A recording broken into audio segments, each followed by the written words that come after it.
The most complex international borders in the world. The international border between two countries defines where one country ends and another begins. This is something that should be incredibly simple but often isn't. International borders come in a variety of shapes and sizes. Some are simply an imaginary line in the middle of the street, while others are much more clearly defined. And some are... I've seen that picture before. It's San Diego, Tijuana. The divide there is so clear. There's also such a stark contrast going on in this picture. A bustling city on the Mexico side, and then a comparatively barren piece of land in California. Something about it's almost aesthetically pleasing to me. even guarded 24/7. But before I begin, I need to quickly define a couple of terms. Enclave and exclave. An enclave is a country or part of a country that is entirely surrounded by another country, while an exclave is part of a country that is geographically separated from the rest of the country. In this example, country A is an enclave of country B because it's totally surrounded by it.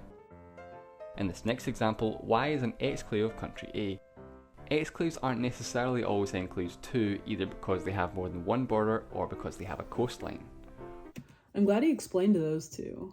Like for an enclave, what pops into my mind is San Marino. For an exclave, I've got nothing. Alaska? Maybe? Or both. In this final example, X is both an enclave and an exclave. It's an enclave of country B and an exclave of country A.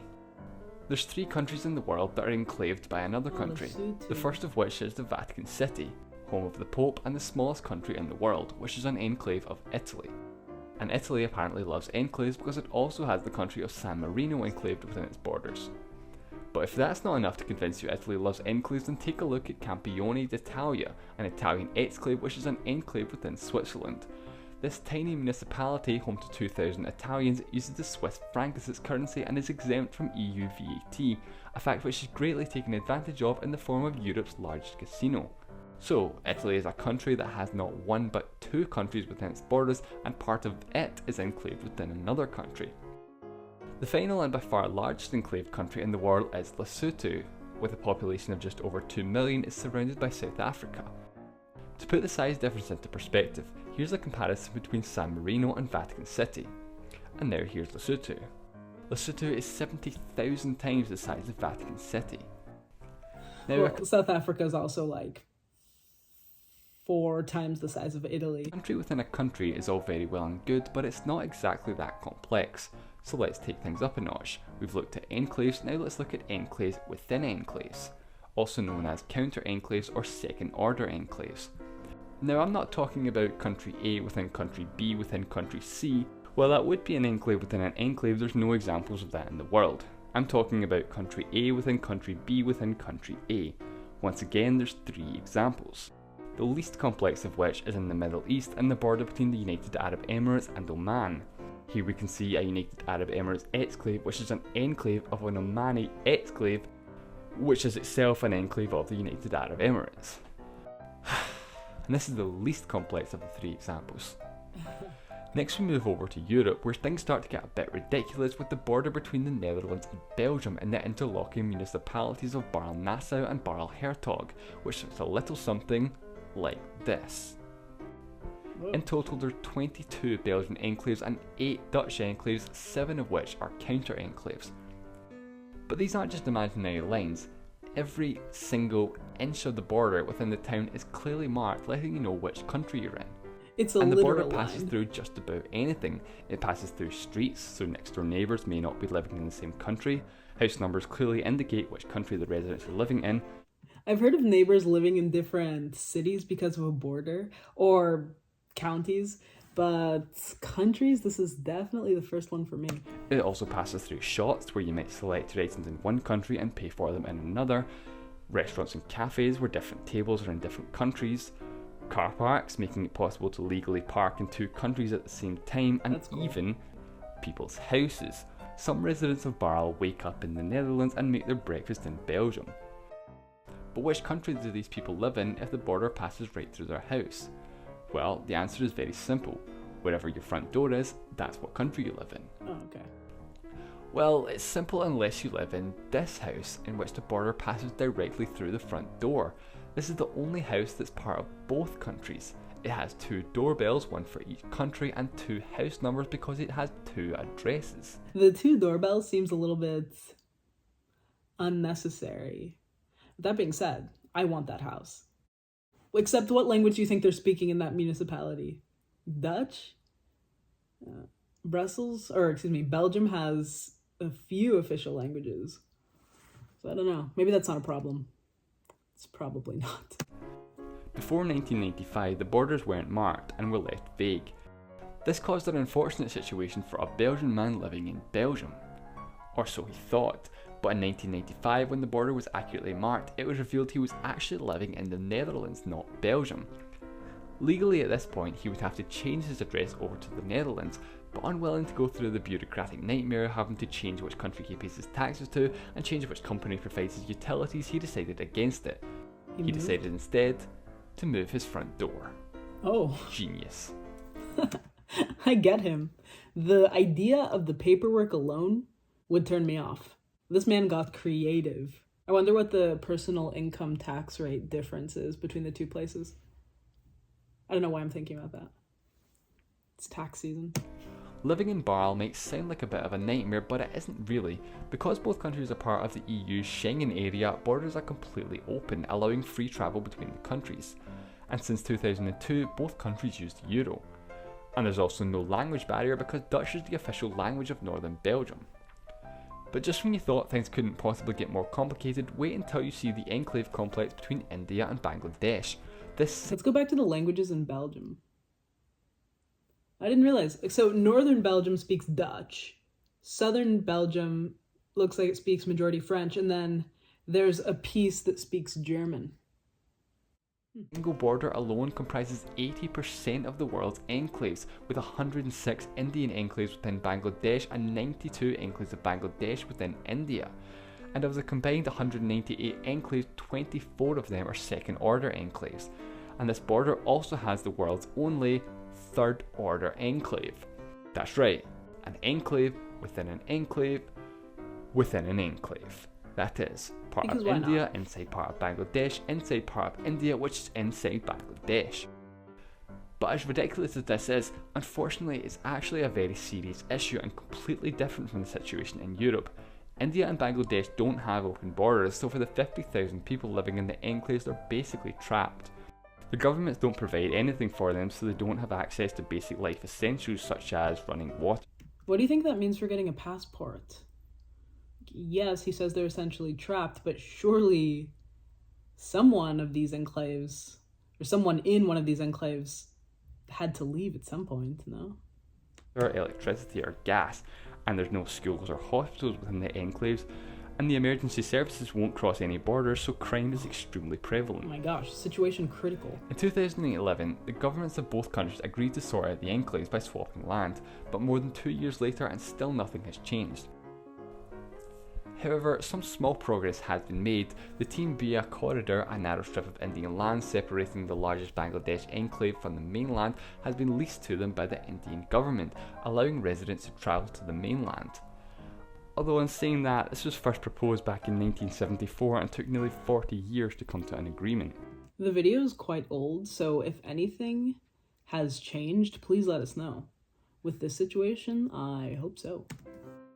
Moving away from enclaves now and onto the land that no one wants, which is in the African desert between Egypt and Sudan. Where exactly the border is, however, is debatable. If you ask Egypt, they'll tell you it's here, but if you ask Sudan, they'll tell you it's here. Slight difference. The overlapping border claims create 2 areas of land, and both countries claim the same land, the Halaib Triangle, leaving the adjacent land unclaimed by both countries. Neither country can claim the land known as Bir Tawil, as they would have to give up their claim to the much more desirable land. If we compare the 2 pieces of land, the Halaib Triangle is 10 times bigger, has access to the Red Sea and has several settlements and small villages, where Bir Tawil is landlocked and completely uninhabited.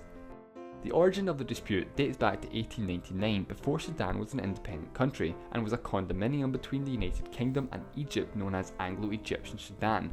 The border was set at the 22nd parallel. Then, 3 years later, the British drew a new line which they called the administrative boundary, which better reflected the usage of the land. This is because the Egyptian tribe that used the land south of the 22nd parallel and the people living in the Highlight Triangle were culturally more closely related to that of the Sudanese population. How many current day land disputes do you think could be traced back to the British Empire? I can think of a few, which isn't very surprising. What did they say? That the British Empire took up nearly 1/4 of the landmass on Earth at the time, during its peak at least, which is wild to think about in and of itself. Therefore, in 1956, when Sudan became independent, they assumed the administrative boundary was the border, while Egypt assumed it was the 22nd parallel. The triangle is currently administered by Egypt, but most maps simply use a dotted line for the disputed border. Bir Tawil is the only unclaimed land outside of Antarctica. And speaking of Antarctica, this is another place for complex borders. That's right, even a continent with no government or permanent population has international borders. Well, kind of. They're more claims to land than actual borders. Parts of Antarctica are claimed by the United Kingdom, Norway, Australia, France, New Zealand, and this is where things get complicated, Chile and Argentina. The land to the southwest is unclaimed. So basically there's land that's claimed by 3 countries and land that's claimed by no countries at all. The reason no one has claimed it is because of the Antarctica Treaty. Article 4 of said treaty states that the treaty does not recognise, dispute, nor establish territorial sovereignty claims. No new claims shall be asserted while the treaty is in force. The treaty is signed by 50 countries, including all countries that have claims of land on the continent, although Russia and the United States have reserved the right to claim land. This means that any new claims made on the continent will be unrecognised, and basically that all current claimants have no official sovereignty over their claimed land. The final place to look at for complex borders is the island of Cyprus. Now, you'd be forgiven for thinking Cyprus doesn't have any complex borders, or, any borders for that matter, but Cyprus is an absolute minefield of border complexities. The island is split roughly in half by the UN buffer zone, which separate the Republic of Cyprus from the unrecognised self-declared independent country of Northern Cyprus, and then there's the sovereign base areas under British control. But the complications don't end there. We're back to enclaves and exclaves again, with the Northern Cyprus exclave on the northwest coast of the island, and within the eastern sovereign base area of Dhekelia there's 4 exclaves of Cyprus, 3 of which are enclaves, 2 of which are so close they're only separated by a British road. And if we take a closer look right here, we can see the same again, a British road through Cyprus. And this is the only part of the island not split by the UN buffer zone. The British road basically acts as the de facto international border. But it's not actually an international border because Northern Cyprus is considered occupied territory of the Republic of Cyprus and is almost totally unrecognised as a country. Only one UN member recognises Northern Cyprus, Turkey. Which is unsurprising given that the official name of Northern Cyprus is the Turkish Republic of Northern Cyprus. The cause of the border irregularities go back to before 1960, when the island of Cyprus was a British colony. Then, in 1960, when Cyprus gained independence, the United Kingdom kept the land around their RAF bases given their strategic locations just off the Middle East. Then, in 1974, Turkey invaded Cyprus and took about 40% of their land. Barriers were built in the middle of the island, which is now guarded by UN peacekeeping forces. Then, in 1983, the Turkish Republic of Northern Cyprus was established, and not much has changed since then. Of course, this is by no means an exhaustive list. There's plenty more complex borders in the world, like the border between North and South Korea, which technically isn't a border because technically it's still at war, or the maritime border between the Diomede Islands, which also happens to be the international date line. Therefore, despite only being 4 kilometers between the islands, there's a 23-hour time difference. But those are topics for another day. Thanks for watching. Alright. Parts of that were a bit more complicated than I would have considered, but this was from the Wonder Wide channel, which will be linked down below, along with this video. The person who sent in this video was saying that the accent was hard to understand. I had no problems. Hopefully you guys didn't either. But if you did, there's always subtitles. If you have anything to add to any of the points that he made, please feel free to do that. It made me think of another video we watched in the past on another land dispute, which is the Falkland Islands between the UK and Argentina, or maybe Malvinas, depending on where you're from and what you call that island. But both lay claim to it. I know there's a part 2 and part 3 from this channel. So if you want to catch those, you're going to find it. I'll also link those down below for you. And along with that, I'll add some geography games. And none of them are sponsoring me. Just on my spare time, if I feel like playing a game but not poker, sometimes I play these geography games where they give you a blank map and you have to try to place the country or assign the capital to the correct country or the flag to the country. I got really into those, and it helped me get better at maps. Have you ever seen one of those man on the street interviews where someone comes over and asks, they'll show a map and they'll be like, what country is this? And they just point to an arbitrary country. And then mostly people get it wrong, or at least that's how the video is edited to seem.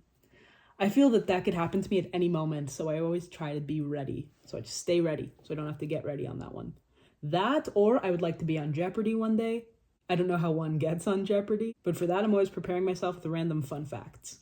If you have any geography fun facts, let me know down below. Another game I'd like to be on is Pasapalabra, if you know what that is. Anyway, leave your thoughts on this video. I have quite a few books to recommend today. The first one's called Empire, and then there's a subheading there. It gets into the top 10 empires in history thus far. So Akkadians, Mongols, Ottomans, British, etc., etc. And this one's more just historical facts and less opinion, which is a bit different from the next recommendation, which is Principles for Dealing with a Changing World Order by Ray Dalio. Why Nations Succeed and Fail. And whether you like Ray Dalio or not, or agree with his conclusions or not, I think it's worth the read just for the historical elements. But he talks about the rise and fall of the Dutch Empire, the rise and fall of the British Empire, the rise of the US Empire, possible reasons for its decline, and then potential emerging empires. If you end up liking that book, I think the best Ray Dalio book is The Big Debt Crisis. It also has a historical element as well because it's talking about the Great Depression and the 2008 financial crisis. But if you're into financial markets or economics, I think it's definitely a must-read. Thankfully, we had another video with just random countries being mentioned, so we'll go with international music choices. The first being a rapper from Portugal. He's called Sam the Kid, and the song is Sendo Assim. I don't typically recommend rap songs because contemporary rap I don't like very much, to be honest with you. 90s rap, yes, like Nas, Atmosphere, a younger version of Eminem, A Tribe Called Quest, if you want to count them in the rap genre. But when I do listen to rap now, it's typically international rap because I don't really like to know what they're talking about.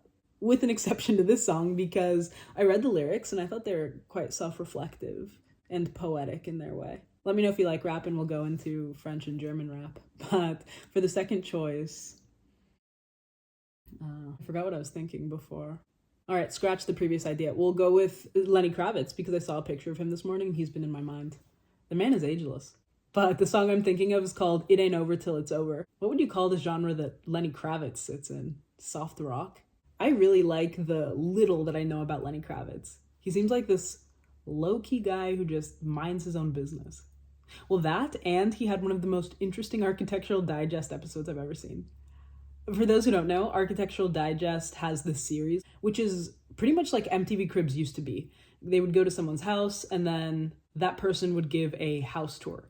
And during the Lenny Kravitz episode, he shows up in a Canadian tuxedo, on a horse, on his farmhouse in Brazil. I'll actually link that for you. It's worth the watch. But anyway, leave your thoughts on this video. That's really all from me. So thanks for watching with me. Thanks for being here. If you want to be here next time, see you then.